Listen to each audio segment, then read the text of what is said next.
오늘은 여러분들하고 표면 거칠기 측정에 대해서 다시 한번 정리를 할 거예요. 이 표면 거칠기는 우리 눈에 안 보여. 그리고 아주 작은 부분을 다루는 거기 때문에 우리가 일반적으로 생각하는 거하고 실제 내용이 개념이 다른 게 많이 있어. 그래서 표면 거칠기에서는 실제 내가 다루는 이 표면 거칠기 값이라는 것이 어떤 상태에서 만들어진다. 그리고 또 한 가지는 이 표면 거칠기 측정은 실제 표면을 그대로 측정하는 게 아니야. 왜냐? 실제 표면을 그대로 측정할 수가 없기 때문에. 그래서 어떤 가공 과정을 통해서 나온 데이터를 가지고 우리가 지금 취급을 하는 거다 라는 걸 인식을 해야 되는데, 그럼 어떤 과정을 거쳐서 이 데이터가 나오는지 그런 개념부터 좀 먼저 살펴볼게요.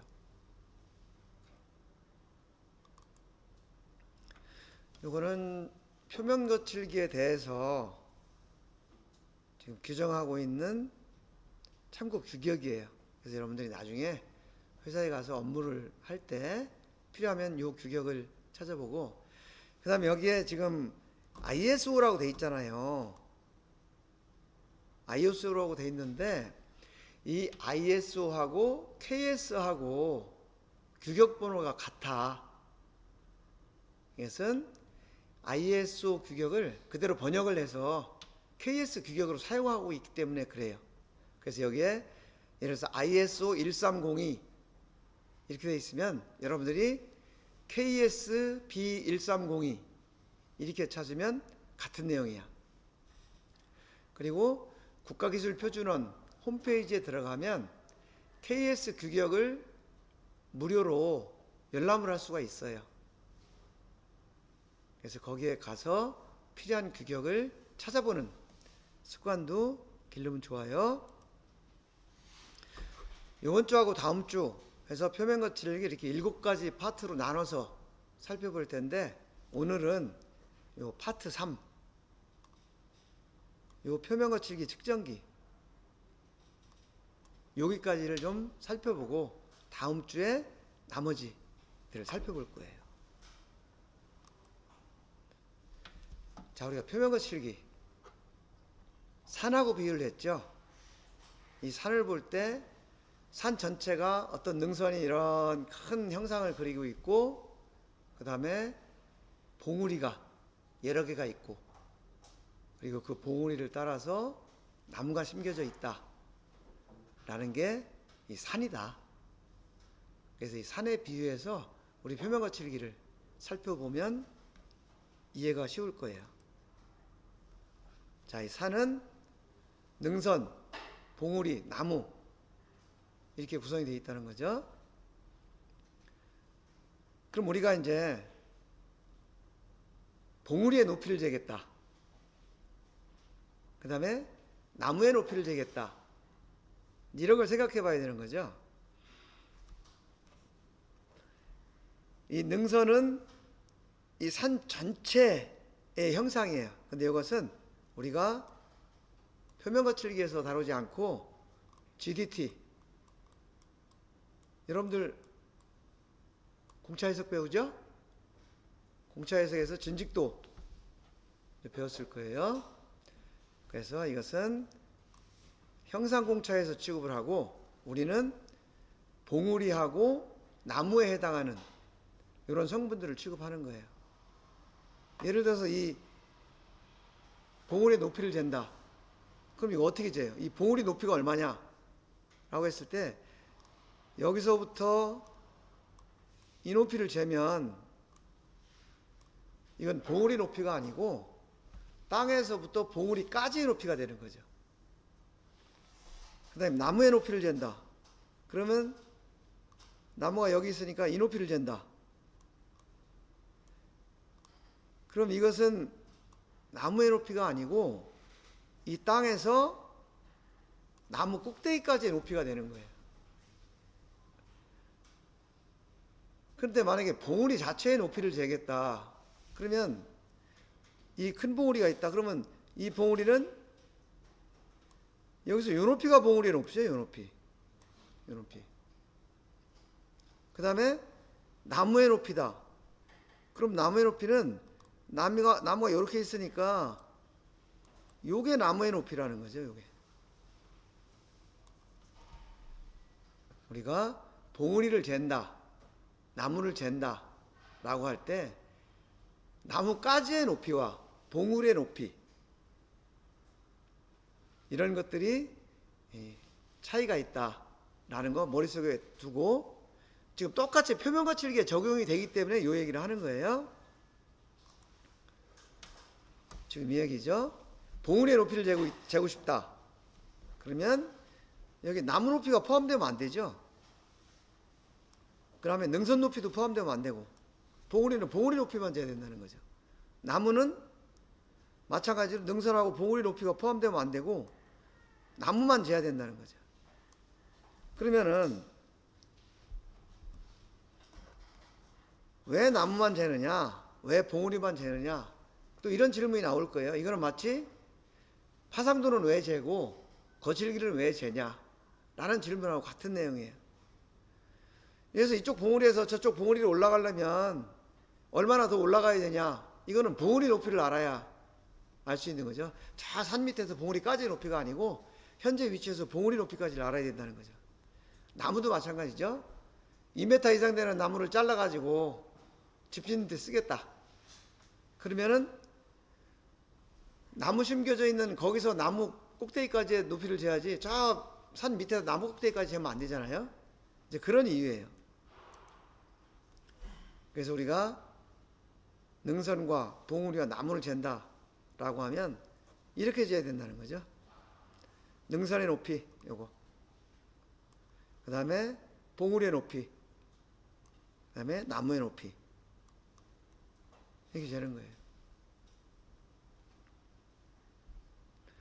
그럼 우리가 이제 봉우리의 높이다 하면 봉우리가 하나만 있으면 높이가 하나만 나오죠. 근데 그 산에 봉우리가 여러 개 있었어. 그러면은 어떤 걸 봉우리라고 할 거냐, 어떤 걸 봉우리 높이라고 할 거냐 라고 물어봤을 때 어떤 사람은 제일 큰 높은 데까지의 봉우리를 봉우리라고 하자, 어떤 사람은 전체 평균이라고 하자, 이런 의견이 있을 수 있겠죠. 나무도 마찬가지예요. 어떤 사람은 가장 키가 큰 나무, 어떤 사람은 평균, 이런 걸 따지겠죠. 그래서 이게 거칠기 측정할 때도 마찬가지라는 거예요. 가장 큰 나무의 높이, 이건 우리가 얘기하는 RT예요. 또는 기준 기준에서는 RZ. 그 다음에 평균 높이다. 그럼 이건 RA가 되는 거죠. 그 다음에 어떤 사람은 높이도 좋지만 이 나무가 몇 미터 간격으로 심겨져 있는지도 궁금하다. 그럼 이 나무가 심겨져 있는 거리도 또 재봐야 되겠죠. 이게 우리 얘기하는 거칠기에서 RSM이라는 파라미터예요. 그래서 이렇게 높이를 가지고 재는 이런 것을 진폭이라고 그러고, 이렇게 거리를 가지고 재는 것을 간격이라고 한다. 그래서 진폭 파라메타 하면은 얼마나 이 폭이 큰가를 가지고 계산하는 파라메타를 얘기하고, 간격 파라메타 하면은 이 거칠기 형상의 간격이 얼마냐, 이걸 가지고 따지는 것이 이제 간격 파라메타다. 이렇게 연상을 시키면 돼요. 자, 이거 우리 한번 본 거죠?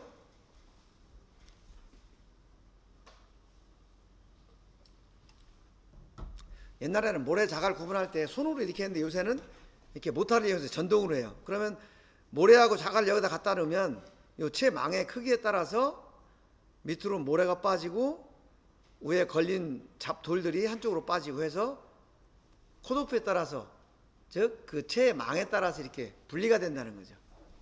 그리고 이거는 2mm에서 6mm까지 저곡토라고 조그만 그 알갱이인데, 이것을 여기다 넣고 이게 걸러내면 채망의 크기에 따라서 뭐 3mm보다 작은 거는 밑으로 빠지고 3mm보다 큰 거는 위에 남고 해서 옆으로 빠지고 이렇게 구분을 할 수 있다라는 거죠. 그래서 이것이 우리 표면 거칠기 측정기에서 필터를 설명할 때 똑같은 원리로 적용이 된다. 그래서 이렇게 보면 이 철망 이거를 그러니까 필터라고 얘기를 하고 이 철망의 간격 이 간격은 뭐냐면 이 크기에 따라서 밑으로 빠질 거냐 걸릴 거냐를 결정하는 거죠. 이것을 컷오프라고 얘기를 한다고 그랬어요. 그러니까 모래와 자갈을 걸러내는 기준 그것이 이 채망의 간격인데 이것을 우리가 표면 거치기에서 컷오프라고 한다. 자, 그러면 여기서 모래와 자갈이라는 것은 이것은 모래고 이것은 자갈이다 이렇게 구분을 하는 게 아니고 이 철망을 빠져나온 건 모래고 철망보다 커서 걸린 거는 자갈이다 이렇게 구분을 하는 거예요. 그러다 보니까 그러면 모래의 양이 너무 작아. 그러면 철망 크기를 조금 키워. 그래가지고 다시 걸러내. 그러면은 아까는 철망 크기가 작아가지고 걸렸던 것이 걸렸다는 얘기는 아까는 자갈로 구분이 됐다는 거죠. 근데 이번에는 구멍이 커서 밑으로 빠지면 이번에는 모래로 구분이 되는 거잖아요. 이런 식으로 모래하고 자갈이라는 것이 여기서는 어떤 크기를 기준으로 하는 게 아니고 이 채망의 크기를 기준으로 구분이 된다 라는 거 개념적으로 좀 이해를 하시고요.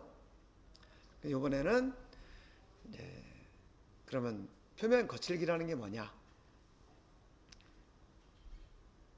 지금부터 표면 거칠기라는 게 뭐냐라는 것을 살펴볼 텐데요. 그동안은 표면 거칠기라고 계속 내가 얘기를 하면서 또 말 속에는 뭐 파상도도 있고 막 이런 얘기를 하잖아요. 근데 실제로 이 표면에는 거칠기만 있는 게 아니고 파상도도 있고 또 다른 굴곡도 있고 여러 가지가 있는데 이것들을 그냥 표면 거칠기라고 써와서 계속 그렇게 표현을 하는 거예요. 그래서 엄밀히 말하면 surface texture, 여러 가지 구조가 복합되어 있다. 그래서 요즘은 이 texture라는 말을 많이 써요.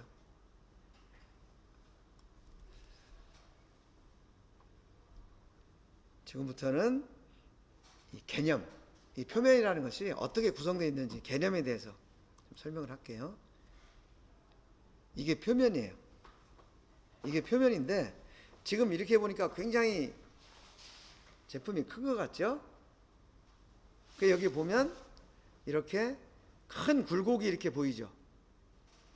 이 큰 굴곡을 웨이브니스, 파상도라고 얘기를 해요. 그렇게 작은 굴곡, 요건 지금 작은 굴곡이죠? 요거를 거칠기라고 얘기를 해요. 그리고 여기 보면 거칠기 간격이라고 있죠? 이 간격, 그 다음에 요것은 높이. 요거 거칠기도 마찬가지로 간격이 있고 높이가 있고 이렇게 구분이 된다. 그리고 여기 결이라고 있는데 이거는 공작기계에서 가공을 하면 어떤 무늬가 나타나죠. 그 무늬를 표현한 거예요. 그래서 우리가 표면 거칠기 측정할 때는 항상 이 가공 결의 수직 방향으로 이렇게 측정을 한다 라고 우리가 배웠죠. 그 다음에 요거는 좀 이제 표면이 어떤 개념인가 이제 확대를 해보는 건데, 실제로 이것도 보면은 표면이 이렇게 우리가 눈을 볼 때는 매끄럽게 평평한 것이 생겼어요. 그런데 이거를 이 부분을 확대를 해보면 안 보이던 굴곡이 이렇게 조금씩 나타나죠. 큰 간격으로 나타나는 굴곡, 파상도고요. 그 다음에 이 파상도 부분을 다시 확대를 해보면 이렇게 아주 작은 굴곡으로 나타나요. 이것이 거칠기다. 우리가 너무 표면 거칠기가 작기 때문에 눈으로 보아서는 다 똑같이 보이지만 확대를 하면 이렇게 굴곡이 보인다 라는 거 생각을 해야 되고요. 그 다음에 우리가 표면 거칠기를 보면 항상 이렇게 생긴 그래프를 봐요. 그러다 보니까 표면이 굉장히 막 이렇게 거칠거칠하게 뾰족뾰족하게 있는 것처럼 생각이 되거든요.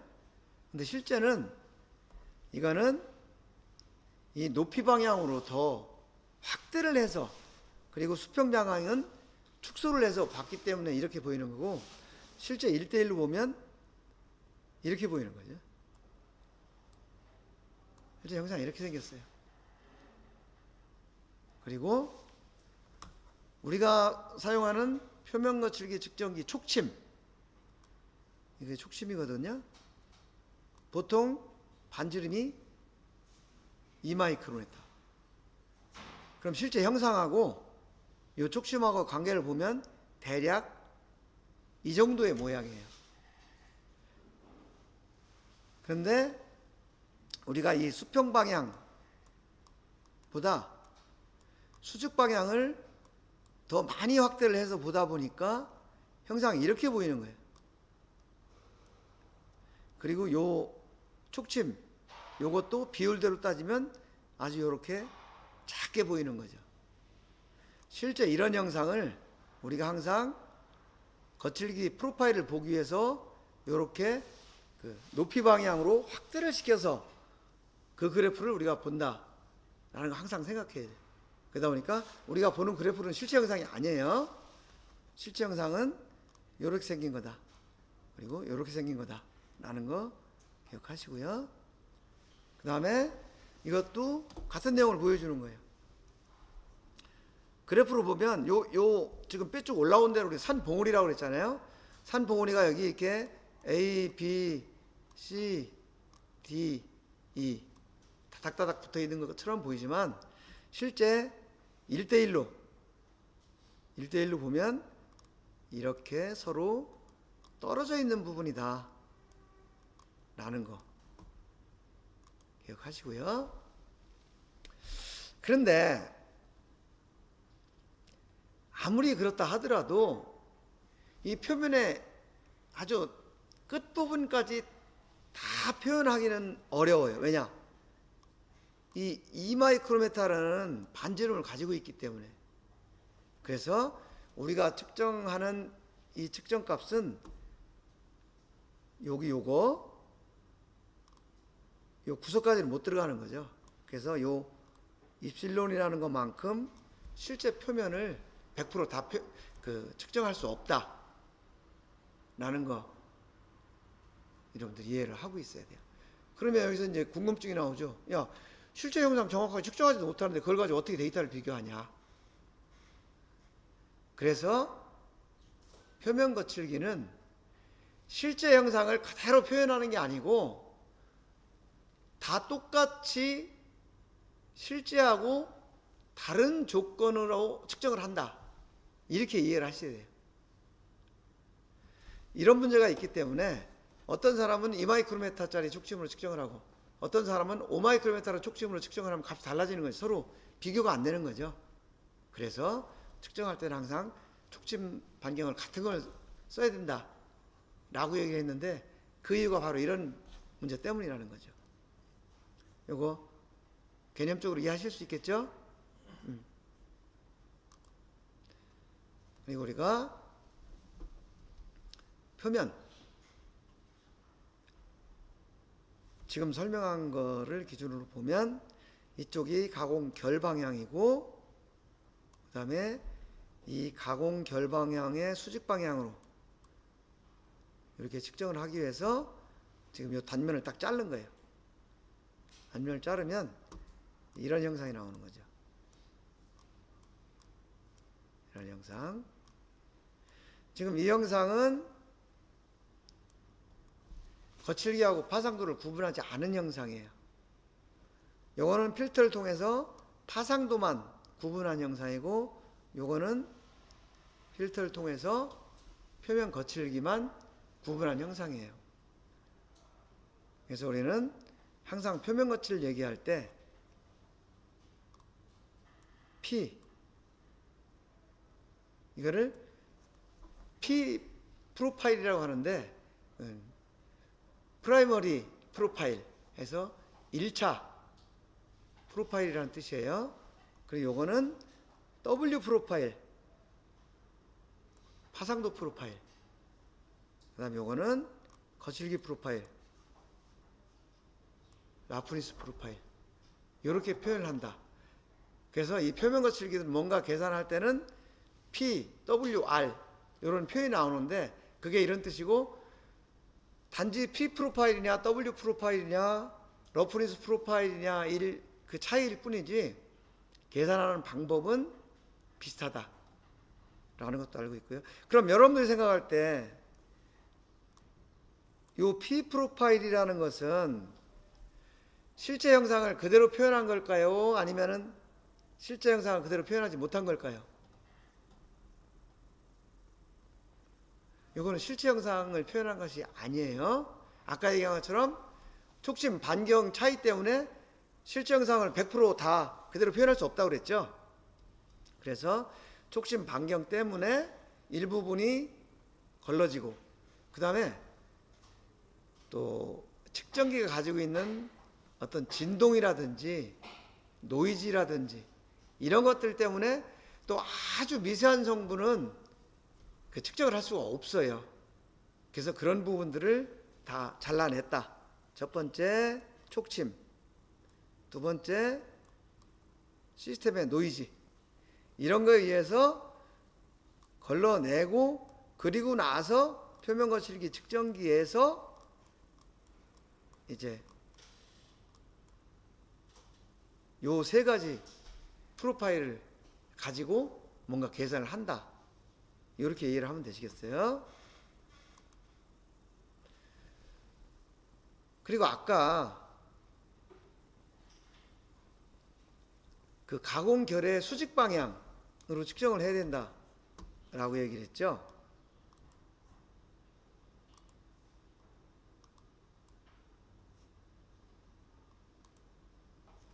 표면 거칠기는 가공결의 수직 방향으로 측정을 한다. 수직 방향이라고 하기보다는 표면 거칠기는 가공결의 직각 방향으로 측정을 한다. 이렇게 표현하는 게 맞겠네요. 그래서 지금 이 부분으로 측정을 한다는 거예요. 이렇게 직각 방향으로. 그러면은 이렇게 나와요. 근데 여기서 우리가 이것을 진폭이라고 얘기를 해요. 그리고 요것을 우리가 간격이라고 얘기를 해요. 그래서 이거는 Z방향이 진폭이고 X방향이 간격이다. 이렇게 얘기를 하는 거예요. 그러면 만약에 누군가 이렇게 가공결의 직각 방향이 아니고 비스반 방향으로 측정을 했다.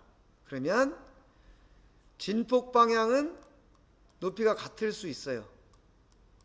그렇지만 우리가 간격 파라미터도 있었죠. X 방향의 거리를 계산하는 이 간격 파라미터는 이렇게 직각으로 놓은 거하고 완전히 달라져요, 얘가. 그래서 표면 거칠기는 항상 가공결의 직각 방향으로 측정을 해야 된다 라는 거 기본적으로 머릿속에 알고 계셔야 되고요. 그 다음에 이제 우리가 표면 거칠기를 측정할 때 컷오프를 특별한 얘기가 없으면 0.8mm 쓴다 이렇게 얘기를 했죠. 근데 이제 그 0.8mm라는 것이 어떤 그 가공 결과하고 관련이 있는데, 우리가 지금 많이 그 사용하는 가공 방법이 뭐 밀링, 드릴링 이런 거죠. 이런 걸 보면 여기 보면 선반 가공, 터닝, 그죠? 보링 이런 게 있는데, 이것들이 보면 지금 예를 들어서 밀링 보자고요. 밀링이 여기서부터 여기까지인데 주로 나타나는 밀링에 의해서 나타나는 가공 거칠기가 RA가 0.8에서 6.3까지예요. 요거 한번 잘 기억을 해보세요. 그리고 여기에 보면 랩핑, 그라인딩 연삭 가공이죠. 그 다음에 랩핑, 이런 것들 보면 그라인딩은 여기 1.6에서 여기 0.1까지 아래, 요 범위 내에 대부분의 그 거칠기가 나타나요. 그러다 보니까 컷오프를 0.8을 쓰면 된다 라고 얘기를 하는데, 그건 뒤에서 한 번 더 설명을 할게요. 여기 보면 뭐 랩핑이 지금 요 구간이죠. 요 구간. 랩핑은 좀 더 연삭보다 정밀하죠. 요 구간이 나오니까. 그래서 더 컷오프를 짧게 쓰고, 여기 슈퍼 피니싱이라는 이런 공정이 있어요. 얘는 또 더 정밀해. 0.025 마이크로미터 아래. 이런 것들에 따라서 컷오프를 어떻게 설정을 해라 라는 것이 그 규격에 나와 있는데, 요거를 염두에 두고 그 규격을 보자고요. 그럼 표면이라는 게 뭐냐? 한 물질과 다른 물질이 이루는 경계면을 표면이라고 한다. 여기 표면 거칠기, 파상도, 이런 용어가 나오는데, 거칠기는 가공 표면의 작은 간격으로 나타나는 미세한 요철. 근데 작은 간격이 얼마고 미세하다는 게 얼마라는지 지금 없어요. 그리고 이것은 매끈하다 또는 까칠까칠하다 라고 느끼는 감각의 근본이다. 이제 많이 추상적이죠. 파상도라는 것은 거칠기 간격보다 큰 간격, 이것도 추상적이죠. 이게 왜 그러냐면, 아까 그 채망 크기 조절하는 거에 따라서 모래하고 자갈이 조금씩 바뀔 수 있다고 그랬는데, 그거하고 관계가 되는 거예요. 이건 컷오프 때 다시 한번 보자고요. 그 다음에 결은 표면의 주된 무늬 방향, 이것을 결이라고 그러고, 항상 가공결의 직각 방향으로 거칠기는 측정한다. 그 다음에 그 흠집이 있어요. 결함. 이 결함은 표면 거칠기에서는 제외한다. 흠집이 있는 데는 잴 필요 없다는 거예요. 그것은 육안으로 흠집이 있는 것은 미리 걸러낸다, 그런 뜻이에요. 그래서 표면 거칠기는 정상적으로 가공된 면에 대해서 검사를 하면 된다, 이런 얘기예요. 표면 거칠을 검사하는 방법, 아까 매끈매끈하다, 뭐 거칠거칠하다, 감각의 근본이라고 그랬죠. 그러니까 손톱으로 이렇게 긁어보는 거예요. 촉각. 그 다음에 눈으로 이렇게 보는 거예요. 얼마나 반사가 되나. 이건 시각. 그래서 예전에, 아주 예전에는 실제로 이렇게 긁어서 검사를 했어요. 합격 불합격을. 그런데 요즘은 아무리 정확해도 사람이 하는 건 좀 주관적이죠.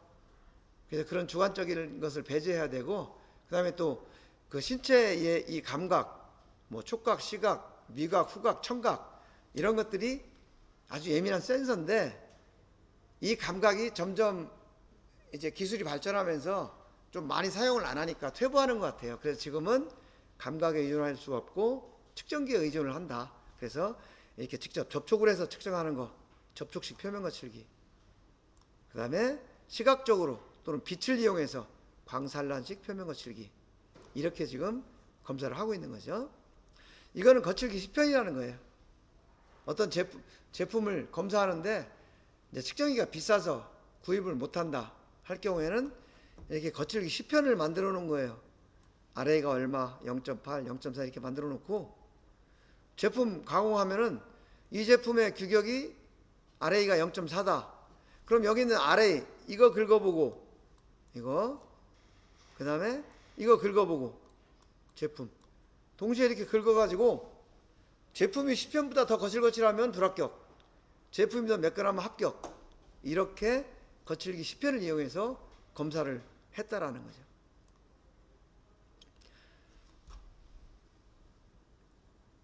그 다음에 표면 거칠기가 왜 생기느냐 라는 거는 뭐 공작기계, 마모, 공구, 작업 방법, 이런 것들에 의해서 다양하게 생기는데, 표면 거칠기는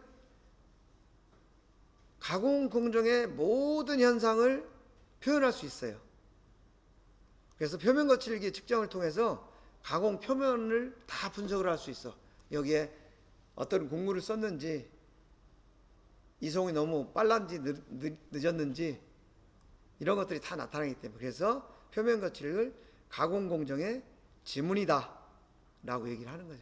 우리 지문 각자 다 다르듯이 모든 표면이 다 다르기 때문에 이제 이런 표현이 나왔고, 그 다음에 우리가 지문 조회하면 그 사람의 인적사항이 다 나오죠.